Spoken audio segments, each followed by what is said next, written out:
ಅಲ್ಲಿಯ ಹೊಳೆಯ ಬಳಿ ಪ್ರತಿದಿನ ಸಂಜೆ ಆಟವಾಡುತ್ತಿದ್ದವರು. ಒಂದು ದಿನ ಇಲ್ಲಿ 20 ಪುಟಗಳಷ್ಟು ಘಟನಾಕ್ರಮಗಳು, ಮಕ್ಕಳ ಸ್ನೇಹ, ಸಾಹಸ, ಕಲಿಕೆಗಳನ್ನು ವಿಸ್ತರಣೆಯಾಗುವಂತೆ ಬರೆಯಲಾಗುತ್ತದೆ. ಭಾಗ 3.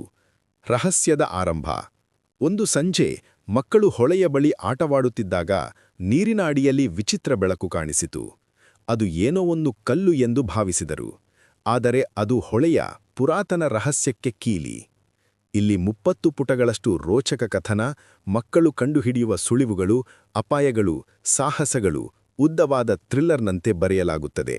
ಭಾಗ 4. ಹಳ್ಳಿಗೆ ಬಂದ ಸವಾಲು. ಹಳೆಯ ಮರಗಳು ಒಣಗತೊಡಗಿದವು. ಹೊಳೆ ನಿಧಾನವಾಗಿ ಒಣಗಲು ಶುರುವಾಯಿತು. ಹಳ್ಳಿಯವರು ಆತಂಕಗೊಂಡರು. ಆ ಸಮಯದಲ್ಲಿ ಮಕ್ಕಳು ಹೊಳೆಯ ರಹಸ್ಯವನ್ನು ಬಿಚ್ಚಿಡಲು ನಿರ್ಧರಿಸಿದರು.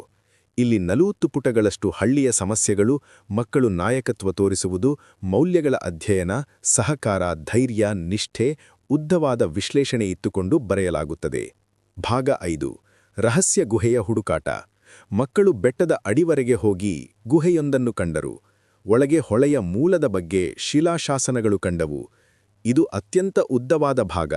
50 ಪುಟಗಳಷ್ಟು ಸಾಹಸ, ಮಿಸ್ಟರಿ, ಪ್ರಕೃತಿ ವಿವರಣೆ, ಮಕ್ಕಳು ಎದುರಿಸಿದ ಪದಪದಗಳ ಘಟನೆಗಳ ವರ್ಣನೆ ಇತ್ಯಾದಿ. ಭಾಗ 6. ಹಳ್ಳಿಯನ್ನು ಉಳಿಸಿದ ಮಕ್ಕಳು. ಅವರು ಕಂಡ ರಹಸ್ಯವನ್ನು ಬಳಸಿ ಮರುಕೂಟ ಮಾಡಿದ ನಂತರ ಹೊಳೆ ಮತ್ತೆ ಹರಿಯಿತು. ಹಳ್ಳಿಯವರೆಲ್ಲ ಮಕ್ಕಳನ್ನು ಹೊಗಳಿದರು. 30 ಪುಟಗಳು ಸಾಮಾಜಿಕ ಮೌಲ್ಯಗಳು, ತಂಡ ಕಾರ್ಯ, ಪರಿಸರ ಸಂರಕ್ಷಣೆ, ಇದರ ಬಗ್ಗೆ ವಿವರಣೆಗಳನ್ನು ಉದ್ದವಾಗಿ ಬರೆಯಲಾಗುತ್ತದೆ. ಭಾಗ 7. ನೈತಿಕ ಸಂದೇಶಗಳು. ಕಥೆಯ ಪ್ರಮುಖ ಪಾಠಗಳು. ಒಟ್ಟಾಗಿ ಮಾಡಿದ ಕೆಲಸ ಯಶಸ್ವಿಯಾಗುತ್ತದೆ. ಧೈರ್ಯ ಎಂದರೆ ಭಯವಿಲ್ಲದಿರುವುದಲ್ಲ, ಭಯವಿದ್ದರೂ ಸರಿ ಸತ್ಯವಾದ ಕಾರ್ಯ ಮಾಡುವುದು. ಪ್ರಕೃತಿಯನ್ನು ರಕ್ಷಿಸುವುದು ನಮ್ಮ ಕರ್ತವ್ಯ. ಸ್ನೇಹ ಅತ್ಯಂತ ದೊಡ್ಡ ಶಕ್ತಿ. 10 ರಿಂದ 15 ಪುಟಗಳಷ್ಟು ವಿವರಣೆಗಳಿಂದ ಕೂಡಿದ ವಿವರಣೆಗಳನ್ನು ಒದಗಿಸುವುದು ಸಾಧ್ಯವಾಗುತ್ತದೆ.